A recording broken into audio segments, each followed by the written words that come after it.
Hello and welcome to another episode of the CG Garage. This is episode number 365, featuring Jonas Ussing and Stine Sørensen, who are a married couple that has co-founded a company called Space Office VFX in Denmark, and it is very exciting to have them and to talk about their amazing careers. Kristen, what did you think of Jonas and Stine?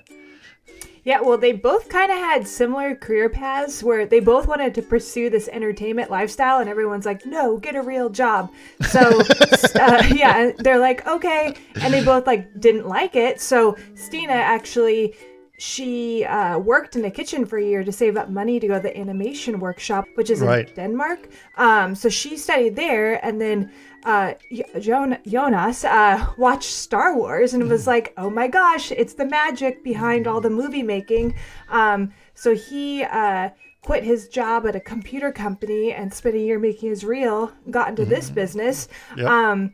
But they kind of just go into how they created Space Office VFX, which is 2 years old. Mm-hmm. So it started at the beginning of the pandemic, and you guys talk about how they grow their company just from both their backgrounds, and how they're charging for rendering, just their home office setup. So just a lot of good information, especially for people starting a business now or anything like that. So yeah, it's very interesting because obviously, like you said, they started a business at the beginning of the pandemic, and so starting a business under those circumstances creates a very different kind of business model, which is very interesting and very cool in a lot of ways. And so obviously one of the things they did to leverage this is they use Chaos Cloud to do a lot of their renderings. That way they don't have to they have just, 2 computers in their house, and they have an entire visual effects company, and that's how they manage that. So it's kind of a crazy thing to think about, and really kind of interesting what they're doing.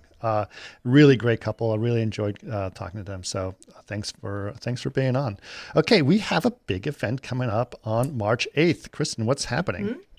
Yeah, so starting tomorrow, March 8th, and it's going through March 10th, it is THU Camp, and Chaos will be hosting Ian Spriggs, it's a workshop on lighting humans, and Ian will be explaining all that, and it will be part of their technical track option. So if you go to chaos.com/events, you can get all the information for this and join Ian online. Yeah, it's great. Obviously I'm a big fan of Ian's, and I love the stuff he's done. He's actually came out with a book recently, which is really, really great book. I highly recommend it. But this workshop will be really cool for you guys to sort of check out and see some of the techniques he uses for lighting digital humans. And it is a big, he goes through a lot of detail. So I'd highly recommend this one. Another announcement we have is that March 8th is, again, tomorrow is International Women's Day. And we want to make sure that if you guys want to celebrate it, you guys can check out some of the previous episodes of some great entrepreneurs, women entrepreneurs that I've had on the podcast recently. Actually, episode number 363 with Mariana Acuna and 362 with Christina Heller.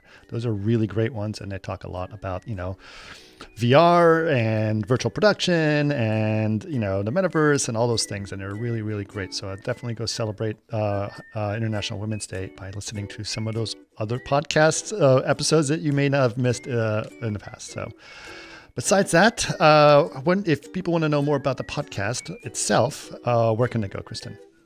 You can go to facebook.com/CG Garage Podcast or chaos.com/CG Garage. And if you'd like to watch us, go to youtube.com/Chaos Group TV. Perfect. If you have any ideas for podcasts or suggestions, please email us labs@chaosgroup.com. We would love to hear your input. But for now, enjoy episode number 365 with our good friends from Space Office VFX. Welcome to another CG Garage, where the Chaos Group talks. You'll know it's over when the last bucket drops. We're gonna fire off rays in high dynamic range. We know that ambient occlusion is passé. Global illumination won't lead you astray. And while image-based lighting is really swell, you need to make sure everything has Fresnel. Well, thank you guys for joining me. And thanks again. I think Henry gave us the suggestion that we should talk to you guys. So I'm very excited about that. But I'd like to know, for a great, we usually start these things off by finding a little bit about your back history and things that inspired you, and even go back to your childhood of what got you interested in art and creativity and animation and all these things. So what are some of the things that inspired you, Stine? Drawing. Drawing? Yeah. I was a kid in class that just was drawing. My math book was just full of scribbles, and I always got the minus points for too many drawings in my books. Yeah. And I always wanted to do something with drawing, but I was always told that, you can't do anything with drawing. You don't have to find a real job and all that like most people here. Yeah. So I tried a little bit of this and that, worked in a kitchen and all that, but I always ended back with drawing.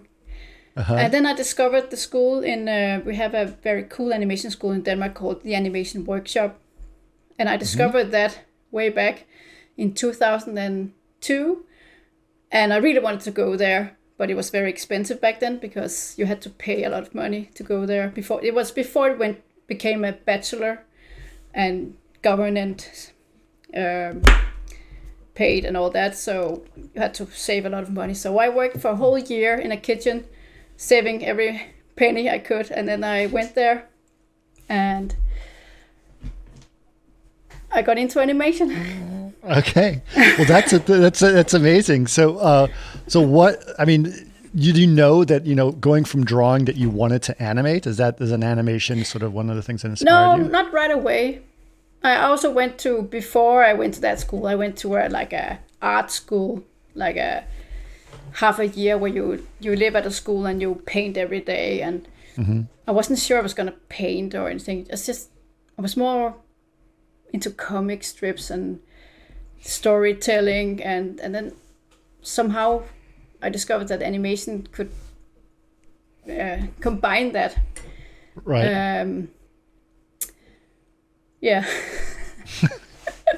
Well, yeah. I mean, that's really great. So, what were some of the animation projects that sort of inspired you that really got you interested in this kind of stuff? I mostly grew up with Disney.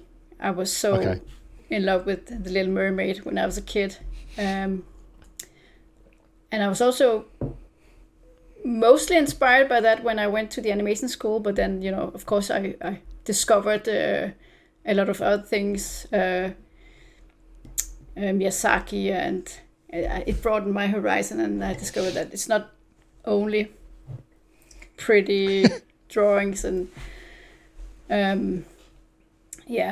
but actually, even if it was the drawing that got me into animation, I actually kind of slithered away from drawing now, because now I'm almost only CG. So I've gotten rusty. My drawing has become rusty. It's a pity, but right. I just, that's how it went. I just right. One project to another project. It was all CG. So even if I could 2D animate when I graduated from school, I don't think I would go on a 2D project now. I think I'm too rusty. Is that what you studied in school, was 2D animation? Not only. It's a 3-year bachelor at the animation workshop. So the first year was 2D animation, and back then it was like on paper and drawing. And then the second year was Maya, CG animation. And then the third year was like our bachelor project. We could decide if we wanted to do it in 2D or 3D. I made one in 2D. And then there was 3 months of internship. I went to Spain to a studio called Thinkia, working on Pocoyo. And I actually got a job there afterwards, after I graduated. I came back to that studio and worked for a little bit until the show was cancelled. But yeah, so I went straight from school into business. That's great. That's great. Well, so then after Spain, you came back to Denmark? Yes, I came back, and then I worked on a 2D feature film in Copenhagen. Uh-huh. Yeah, I was thrown right into it. I I got one of the main characters, so I was really stressed out. Just almost a new student coming out from school, then you just handle the main character. It was a very low budget film, so it wasn't a very. We weren't many people on that film, so but still, Sure. just what do you call it? A fire baptism? Just. Baptism by fire. Yeah. Yeah, baptism by fire. Yeah. Next expression too. Yeah. Yeah. Yeah. That's great. That's great. Okay, what about you, Jonas? What was some of the things that got you into this world? Well, I was actually also kind of the drawing kid in school. I didn't take it as far as Stine, I think, but sort of around the age 15, I started getting frustrated that my drawings weren't. I stalled, I mean, when you're 10 to 15 and you're a fairly good drawer, it's easy to impress. But then when you're 15 and you're not drawing professionally anymore, and I've just stalled there. I haven't evolved my drawing skills since the age of 15. But the cool thing about this business is you can still use the drawing in some way to sketch out a 3D scene or a 3D model before you make it. So it's still a great tool. I still use it a lot, but I couldn't. We also scribble our storyboard drawings. And you are actually a really good storyboard artist. I'm a fast storyboard artist. And I know because I've been doing, translating your storyboard drawings into the previous on our projects, and I know they fit really well. So right, they're not your super detailed advertisement agency storyboards because they look very good, but they're probably not very cinematic in terms of solving the staging of a scene. Whereas when I draw out really fast storyboards for animation projects, I've got the 3D in mind, so I've sort of solved the staging of it. So Stine can basically plug in the cameras and yeah. But anyway, that's a sidetrack. No, I like this process. But, okay, but anyway, yes, it's a good skill to have. So you're still drawing a lot, and you quote unquote. I say I peaked at the age of about 5 or 6. I was really good. I mean, I still was pretty good, but I look back at some of my drawings when I was 5 or 6. It's like, wow, it's gorgeous. And it's amazing. And then you mature too much, and you learn how to draw a house like this, and it just sucks after that. Yeah, and the cool thing about drawing at that age is, our kids will just draw a drawing and they'll say it's finished on the fridge and they never look back. It's done. And grown-ups can't do that. We criticize ourselves. We never finish. We throw it out. We get angry with our lack of talent. Yeah, that's when it stopped. Yeah. But you see, you still manage to make your storyboards and draw them really fast and just hand them off. So you're still doing that. Yeah. But going back to the original question, it's and this is probably very typical in this business, but it started with Star Wars for me. Yep. Very specifically, I was very young, around the age when you start realizing that movies are made, and that they're not real, and that the guy with the hat and the whip is the same as Han Solo. Mm-hmm. I saw this Hollywood movie magic episode on TV with a scene from The Empire Strikes Back, and they have like a snow speeder on a blue screen.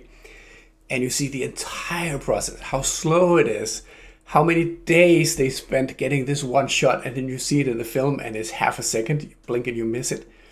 Mm-hmm. And there was something, first of all, deeply fascinating about knowing how to make something like this, like deciphering the magic. And it's also something about the torture of it, like really you spend so much time on so little. Are you crazy? I don't know, kind of. Yep. So, but somewhere growing up, I also had the same lectures as Stine did. When you can't do this for a living. You need a proper education. You can't do it in Denmark. You have to live in the States if you want to do that. So I tried to become a computer programmer, studied computer science, and worked professionally with it for a while. But I looked out the window every single day, dreaming of doing Toy Story and Jurassic Park. So I wasn't going to be happy there. And eventually broke off with computer programming, took a loan in my apartment, and took a year off to create a showreel. I thought I had like 4 months severance from the company, so I thought I was going to create my 20-piece showreel in 4 months, and I ended up spending a year making a 2-piece showreel. Mm-hmm. But it was enough to get me started on the first commercial, and it's been going ever since. So, Wow. Okay. All right. But you guys started your own company. yes, we did. Okay. So how did the two of you guys meet up? Or like, where did all this thing happen here? We've both been working in the business for like 15 years now, right? Yeah, 15, Separately. 16, 17. And we met each other 11 years ago? 13. 13. Oh my God. Yeah. But it's not until recently that we did this company together, because it always felt scary to just, put, what do you call it? Put all your pieces in one. The eggs in one basket. Yeah. Yeah. So, yeah.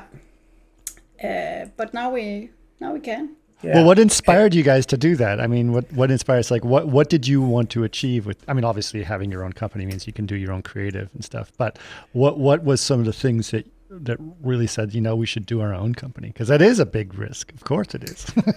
Well, I've been freelancing alone for 12 years or so. I did that fairly briefly after we met. And so I've been doing a one-man visual effects thing. Right. Like a generalist thing. But I've been helping you out. Yeah. Sometimes. Yeah. Beside my own job, I've been working in the evenings on if you needed something for something. It seems like there's a very natural gap between animators and generalists. Like you can find generalists that could do everything from modeling to lighting to compositing, but they don't animate. Yep. We do camera animations, maybe even some physically based stuff, but we don't animate. And then there's animators who very often just animate. So I've had some advertisements where I needed character animations, and Stine would do that sort of on the side. Right. Yes, because when we put our skills together, we can actually do almost the whole pipeline. Yeah, exactly. We're a complete thing. Right. It's only like if it's something difficult, rigging something difficult, we have to hire a freelancer, or else we can, take it from storyboard all the way to grading almost. Not well. Yeah. But you're right. Generalists can do a lot of stuff, but there's a special kind of skill to animating that is not, because I'm kind of a little bit in your boat, in your shoes there, but I'm like, when someone asks me to animate, it's like, ooh, it's going to look bad. Yeah. But you also animated on some of your things, you did. Yes. You're really good with cameras, animating cameras, and also that's a different thing. frying things and stuff. But if it's, I can't handle putting emotions and performance into something that has 100 bones. I'm like, where do I even start? Right. A camera is simple. It's just one thing and it has a curve and Yeah. But that's why I come in. Yeah, exactly. So Stine has been doing feature films, Danish animation feature films, while I've been doing all these freelancing, right? Yeah, so I mostly had, longer contracts on film projects, like between 6 months to a year on films. A few computer games also, and TV series. So we've been doing our own stuff, and also we're also a little bit in the beginning, a little bit, if we could work together, we'd be two directors fighting each other because we don't both know how it should be done. Right. But that hasn't been a problem. It's like we just agree on the beginning of a project who's the director, and that settles it. So we don't bicker about that. No. Well, that's great. But yeah, I can see that. My wife is also a VFX person, so I know that if she and I worked together, it would be a challenge because we're very strong in our opinions and stuff. But I get to see her work, et cetera, et cetera. But I can see how you guys, especially if you're centered more on animation and you're more of a generalist, it's definitely complementary to each other in a lot of ways, which makes sense. And I know we also we would favor different styles. Like you would be the Miyazaki emotiony person, and I would be the one with the action scenes. So right, very stereotypical, but there it is. Yeah, is it? Yeah. I don't know. Okay, well, let's get a little landscape of what the CG animation VFX world is like in Denmark. Like, is there a fair amount of work, or what kind of work is generally out there? Right. First of all, the animation films, the feature films, they're like 1% the budget of, and I mean that literally. I'm not even exaggerating. I mean the last few films you have did had 1% the budget of Toy Story 4, I think. Yeah, if we take a Danish feature film versus Pixar, you could make 20 Danish feature films for one Pixar film. You know, I think you could make 100, literally. Yeah, probably. Yeah. And we're only like maybe 12 animators compared to, I don't know how many are, 100? Sure. Yeah, the credits are really short on a Danish feature film. But that also means that because it's a smaller film, you get a lot more work done. Of course, you cannot, the footage is a lot bigger and you can't get into all the nice polishing that you would be able to on a Pixar, but I have a lot of footage under my belt after all these years on it. And that's also helped me in, when we're working together, because we work really fast. I'm used to working fast, so we can do a lot. And that's probably also one of the things that persuaded you to try out this company thing, that not always, but often on advertisements, you would have like less footage to do in a week than on a feature film, like maybe 10 seconds in a week instead of 30 seconds. Yeah, it sounds crazy, right? But you actually have to work faster on a Danish feature film than on a commercial, but that's how it is. There's not a lot of money in it's Danish feature. It's simply because we're so few people in Denmark, they sell few tickets, and that makes the budget super low, and they can't even make feature films without having 40% funded through official... through the Danish Film Institute. Oh, the film. Yeah. Wow. Okay. So, but other than that, I think the talent pool in Denmark is great and probably large compared to in percentage of the population. I'm guessing, I don't know the numbers, I'm guessing we have percentage-wise more visual effects people in Denmark than other countries, most other countries. But we still are a very small country, so that means it's still a very small business. So everybody knows everybody. Right. We do have there's Ghost Visual Effects in Copenhagen, which is the biggest and best visual effects studio in the country, who have landed all sorts of Hollywood stuff for years. Now they're purchased by an American company, I believe, so they're part of an American organization now. It's a pity. They're one of the reasons why there's an enormous talent pool, I think, because there's no. And also, if in my side of the pool, the animation workshop is one of the best animation schools in the world. I'm not just saying, but it's been actually appointed, or what do you call it? Nice. And they not only have a animation line now, they also have a CG artist, so they also spit out a lot of talented CG artists. Yeah, definitely. But there's also more and more, they're more and more in demand, the good visual effects people, both animators and compositors. When you start out as a freelancer, you're thinking to yourself, I hope there's work for me out there. I hope all the good ones, I hope I can compete with them, and that all the good jobs aren't taken. And every time you land a job, you're grateful. Oh, thank you, I had another job. I'm so lucky. But the last year has been really crazy in Space Office visual effects, because we've had to hire a lot of people we can't handle all our projects ourselves. We hired 14 people last year, not full time obviously, but on summing up on all the projects.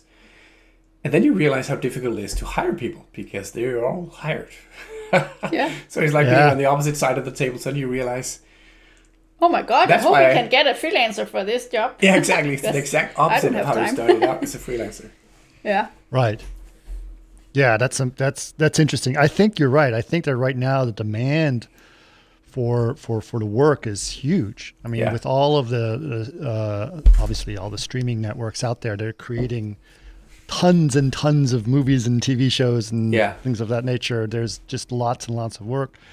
And the pandemic, I think, really made it so that they realized that people can work from anywhere in the world, so it doesn't really matter. Absolutely. So freelancers are available everywhere. Yeah. Absolutely. And we're benefiting from that because we have a home office. We don't have an office downtown. So we don't have room Right. for freelancers This to is sit our here. office. So we rely Yeah. entirely on remote freelancers. And there's more of those setups now because they have been freelancing remote the past 2 years. And it's surprising to see on LinkedIn that even large studios are looking for remote compositors on classified Hollywood projects that would, prior to Corona, it would be out of the question that people could work remote or something like that. Oh, I know. I know of certain people that are working for a large studio in New Zealand, shall we say, but they're working out of Los Angeles.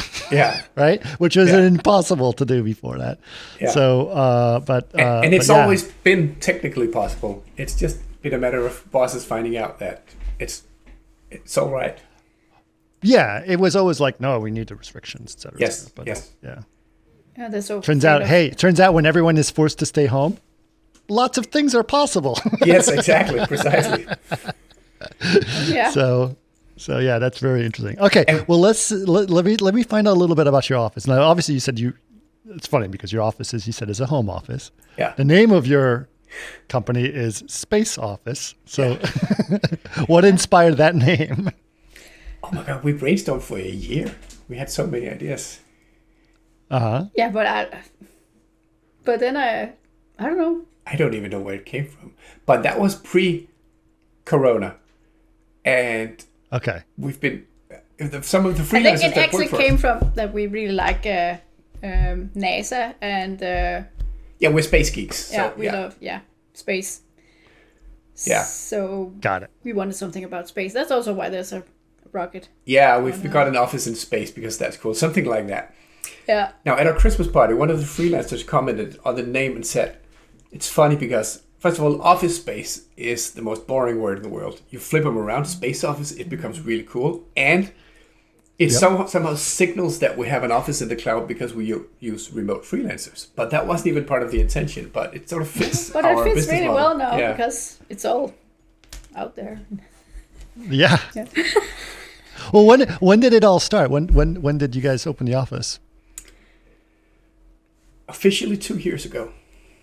Oh, so right as the pandemic was starting, or right before? Yeah, we bought the name or the that's when domain 2 years ago, and then you started putting together the website, and first it was just you and Yeah, we didn't launch until after the pandemic started. Yeah. no.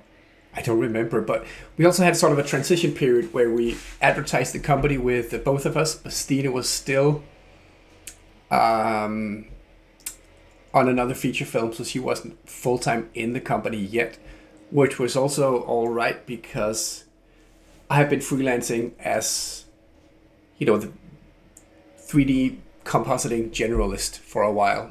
And it would take a while before we sort of let people out there realize that we're now a full-blown animation studio.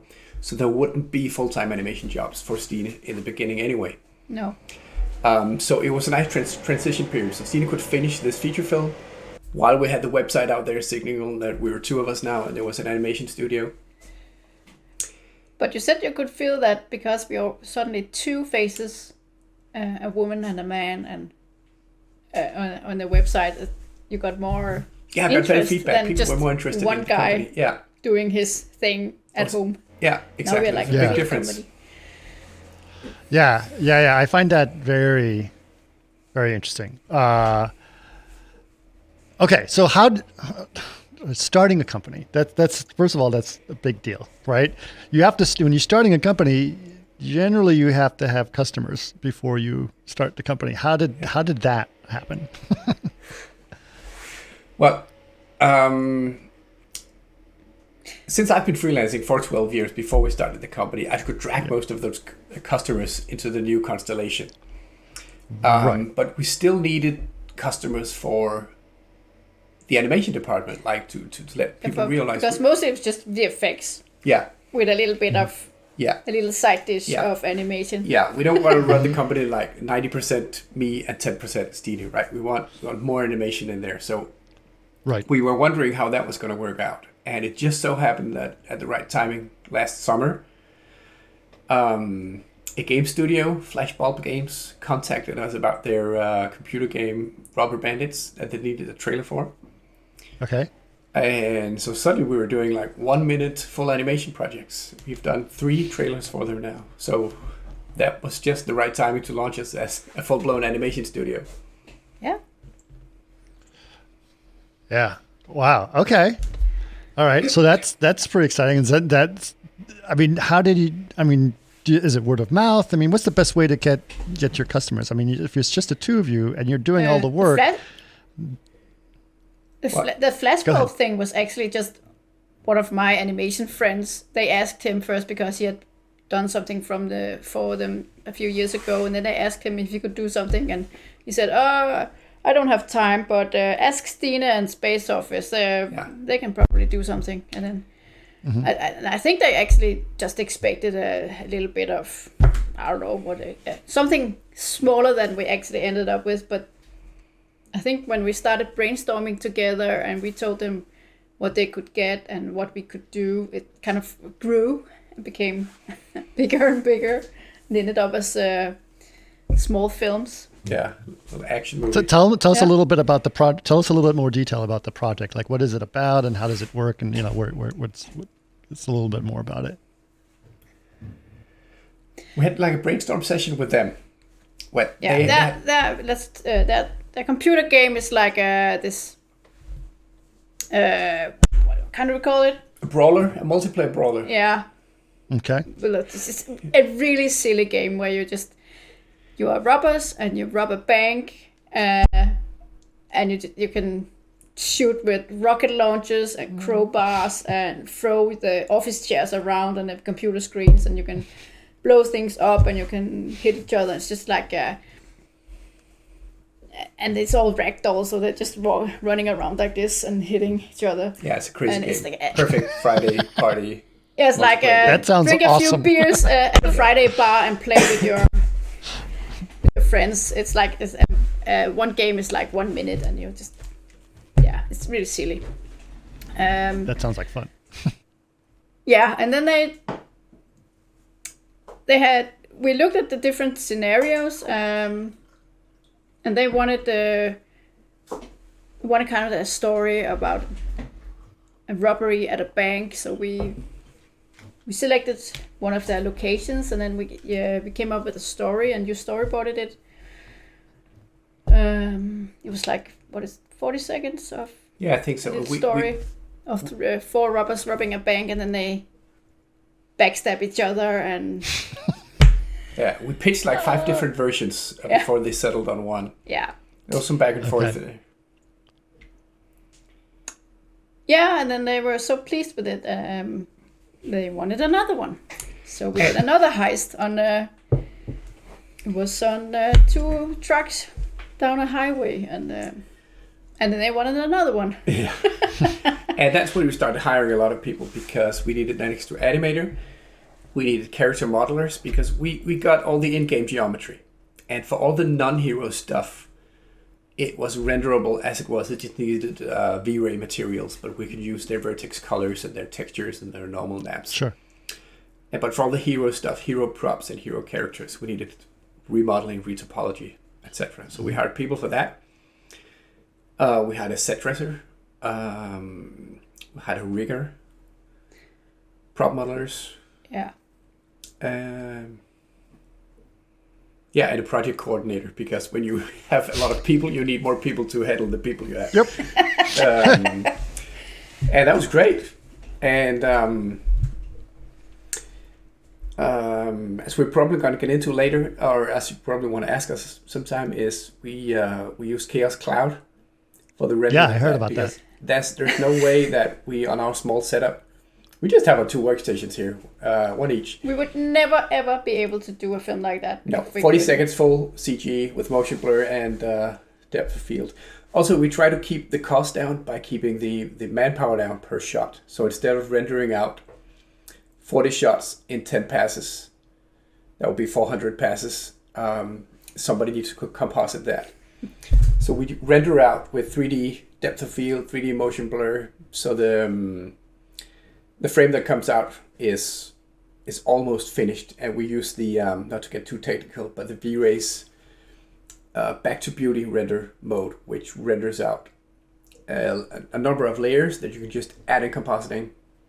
Yep. Like a mathematical add, and you will get the original beauty render back. So we could tweak the reflection path, the global illumination, tint, etc., etc. So they were tweaked in compositing, but it was a minimum of stuff, and it was practically the same setting throughout the entire. And it's great when you're the compositor and we have 40 shots.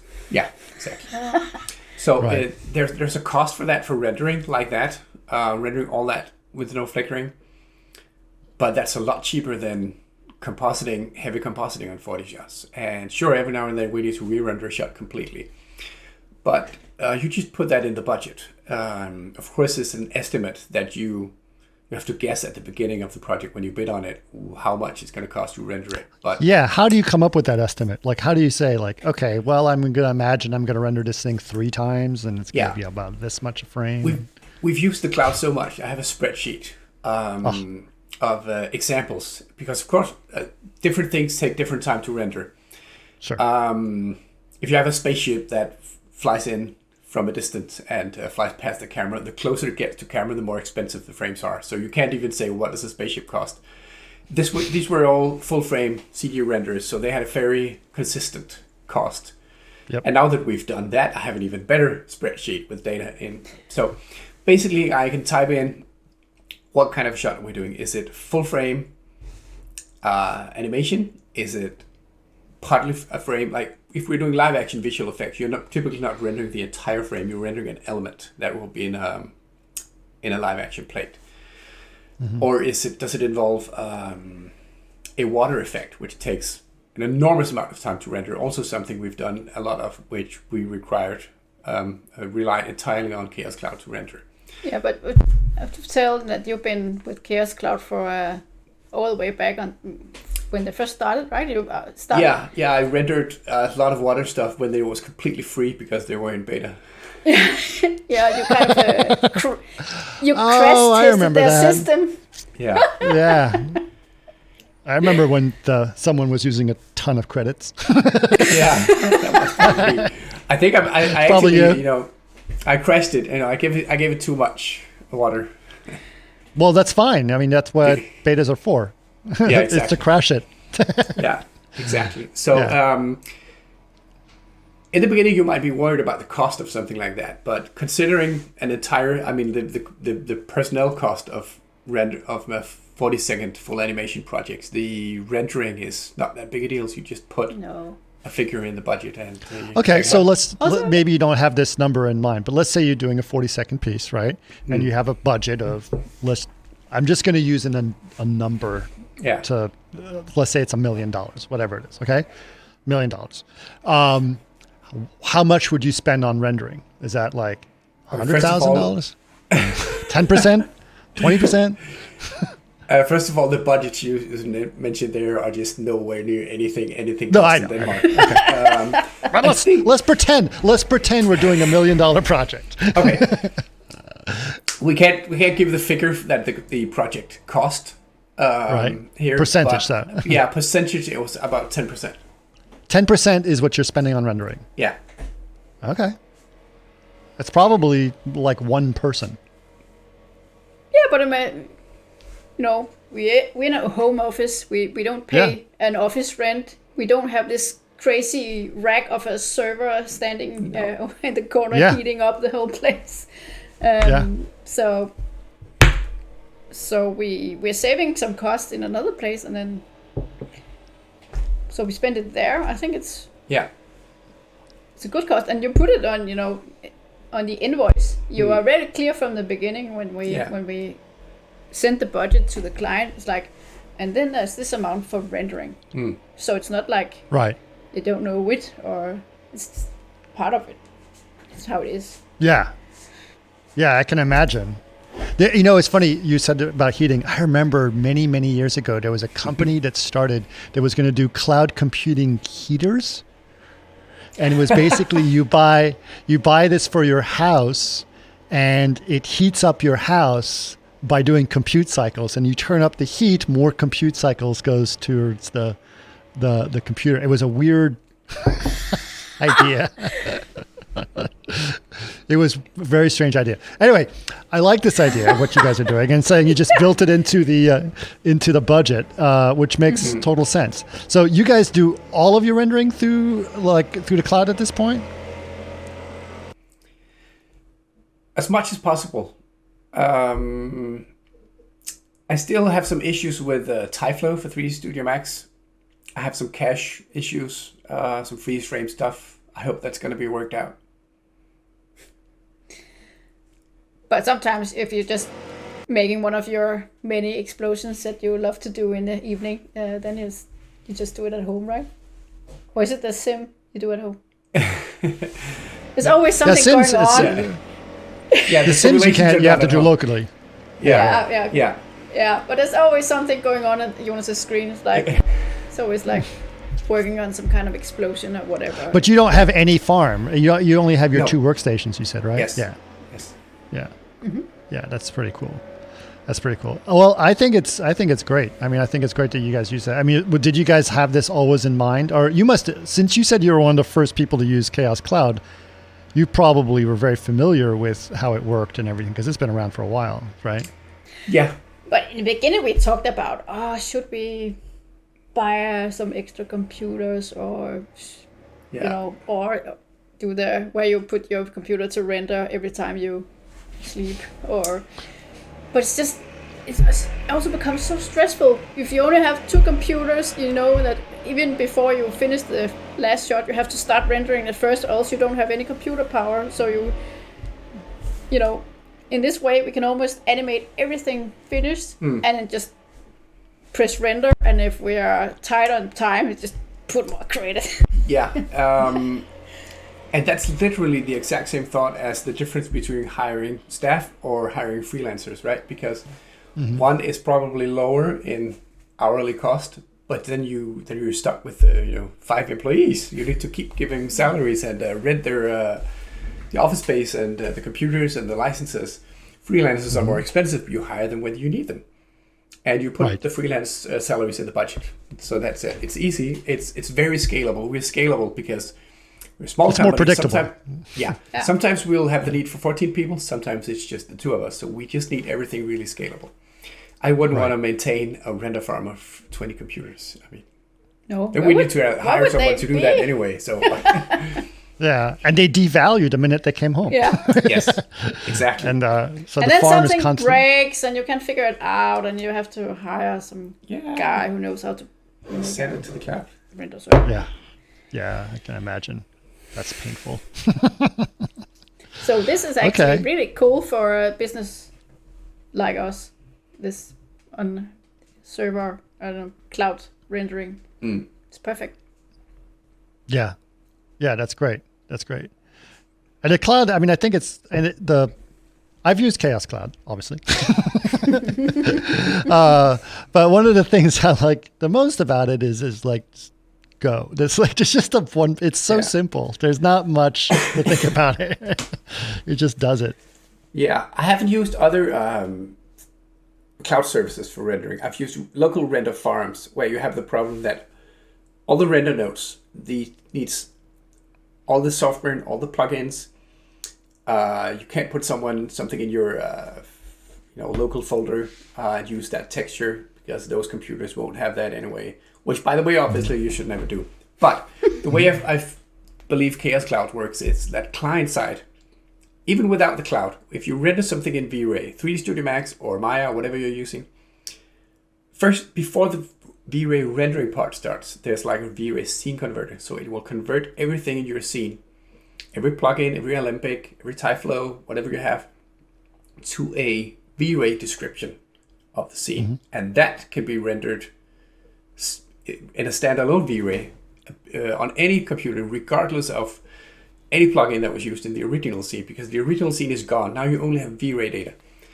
Yep. So that's why the Chaos Cloud can render anything really, regardless of plugins. I do have some Tyflow mishappenings, like I said, but well, it'll upload anything that's referenced in the VR scene file, right? So so if you have a texture, it'll upload that. If you have an Olympic file, it'll upload that. Yeah. Right.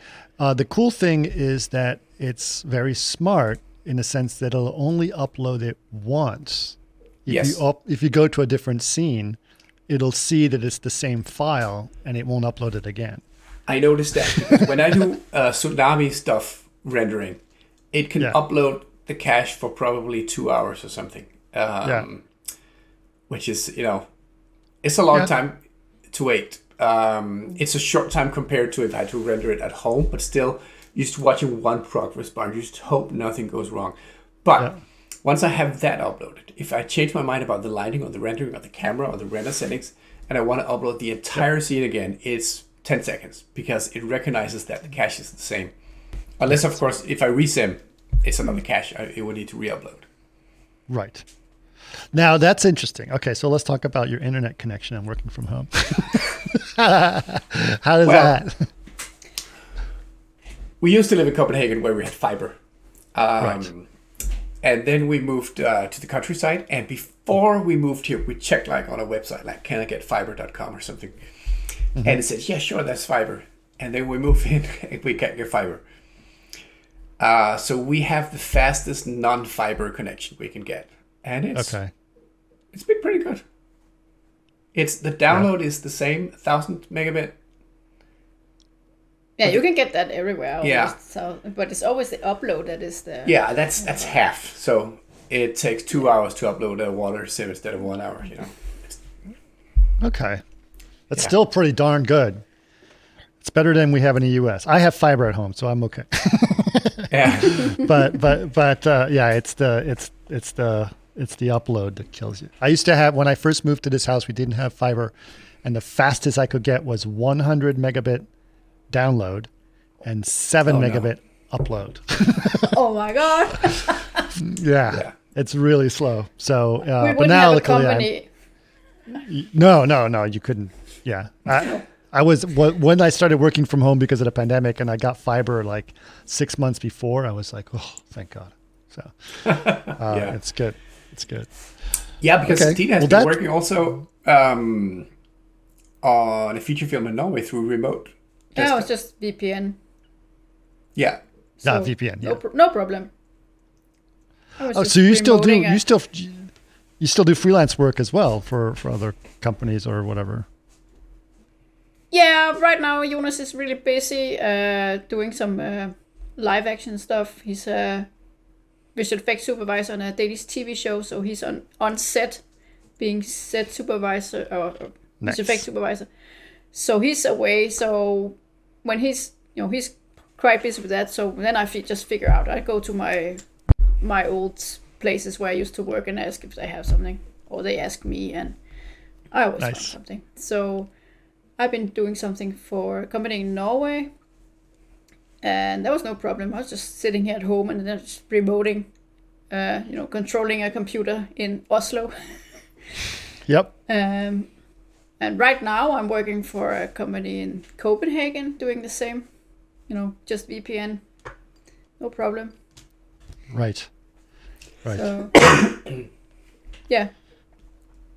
But it's also actually much nicer to work like that when you're an animator, I think, because sometimes on some projects I had to, have to download all the Maya files, and then there's always some reference that you can't find and some texture that is missing, and when it's not, the drive is not called the same, or all those problems you always have in the beginning, But you're also more dependent on smooth playback, right, than a compositor, for instance. Yeah, but Yeah. it's But when I'm remoting, everything is on their computer and on their server, so I'm just controlling their computer, so I don't have that problem. So I actually enjoy that way. Is that something that that actually I'm curious about that. So when you guys are hiring your freelancers, do they have to have their own computer and their licenses and everything else? Yeah, sometimes we've bought a license for people. Yeah, we could rent monthly licenses. We did that for 3D Studio Max for the Rubber Bandits. Yeah, Okay. because not many people have Max as a license at home. Right.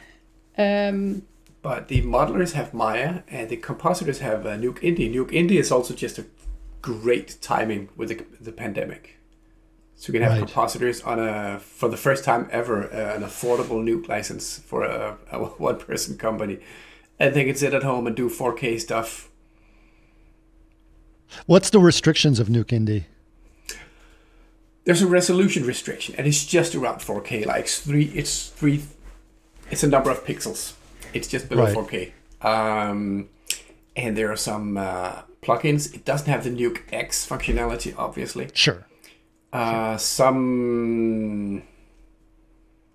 think there's some restrictions on third-party plugins, but apart from that, it's a completely functional Nuke. Right. You've got 3D workspace and everything. And you can pay for it. Yeah, exactly. Without It's going affordable. bankrupt. It's crazy. Yeah. Yeah, that's great. That's really great.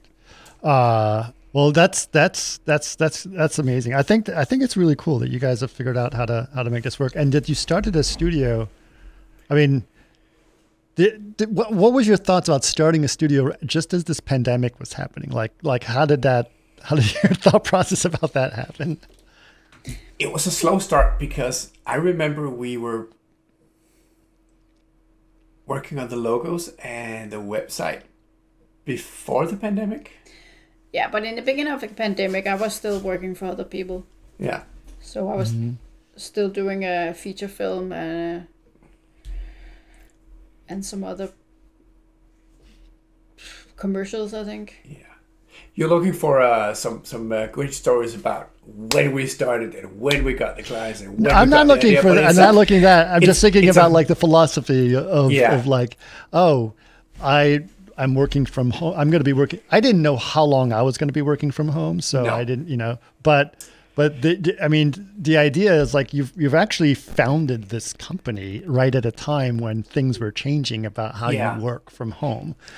And I think it's very interesting to think of like this company is born out from that period as opposed to having an office or anything else. I think it's a coincidence that the company started at the same time for the pandemic, but I think the pandemic has actually in some ways helped us. It definitely has. Now the whole birth of the project of the company is something that spans like a year from I think a half year before the pandemic to half a year after. It's a very slow start, and sure, I started first and Stine sort of on the side and already had some clients. So, but the pandemic also made us realize that we can work from anywhere.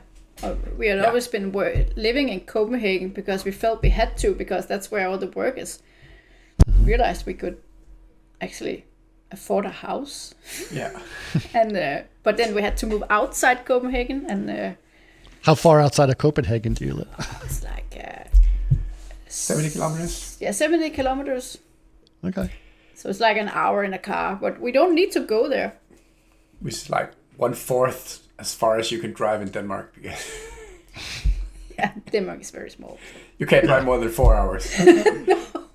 Coast to coast. Yeah. Well, if I drove from the top of Los Angeles, at the top of the valley down to Long Beach, it's 2 hours. Yeah. I'm in the same city the whole time. Yeah. Yeah, it was, and for me to drive, that's another thing for me. When I live in Burbank and our office is in Culver City, and it was with traffic in LA, it was an hour plus every day in one direction. So it was like, ugh. Yeah, I can imagine. It gives you a lot of freedom. I think this gives you, I mean, what it seems to me, what I'm very impressed with what you guys have done is that you've taken advantage of this situation, be it by accident or not by accident, it doesn't matter, that you guys have been able to do your office and do the kind of things that you guys do, and make, you know, something kind of special and live the lives that you guys wanted to live. Yeah, also, now that we are ourselves, most of the time when I'm not working for other people, we are also more free with the kids. We have two kids, a 10-year-old and 5.5. And it's just getting every day to work, you know, who's picking up and who's doing the dinner and all that. It's a lot easier when you're your own boss. Yeah. I can get a little bit stressed when I work for other people because I was like, oh, I haven't put in my 8 hours today. I need to work 1 hour tonight and all that. So yeah, and when somebody hires you for 8 hours per day at their company, you can't outsource half of it to a freelancer if you want to. Like, I'm taking half of next week off. Here's somebody else, you know. But in our company, we can hire however many we need to help out. Yeah. Depending on the budget, of course. Yeah. I like the fact that I can go grocery shopping at 3:00 in the afternoon on a Tuesday if I find the time to do it. Exactly. Or pick up parcels at the post office, you know? Yeah. I know. It is definitely a freedom that I think is more sanity in a lot of ways. Yeah, we also got a little tradition now that every Friday we go to the local town and buy a sandwich, and then we go to the beach and sit in the car and eat the sandwich. Oh, nice. Just because we can. I hoped that in summertime we'll not be sitting in the car at the beach, but maybe has to be at the beach. But yeah. Nice. When did you guys move to your house? Not too long ago, apparently, right? Yeah, a year and 3 months. Okay. Ago. Yeah. That's awesome. Well, this has been a great thing. What can we look forward in the future from you guys? Like, what's some of the things exciting coming up?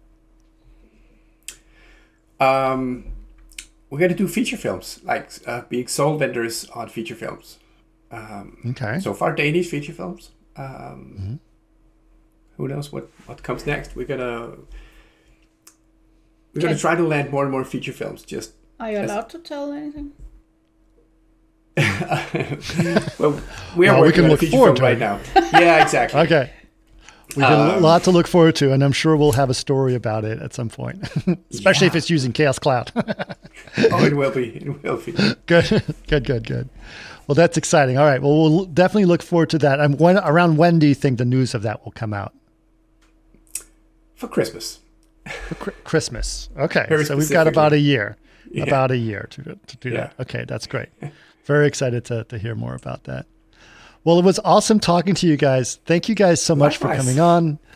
Stine and Jonas, I really appreciate it. It's just really cool work that you guys are doing, and just fun to hear, you know, the idea of you guys starting this company. And Space Office is really great. And yes, it is very different than Office Space. Well, thank you for inviting us.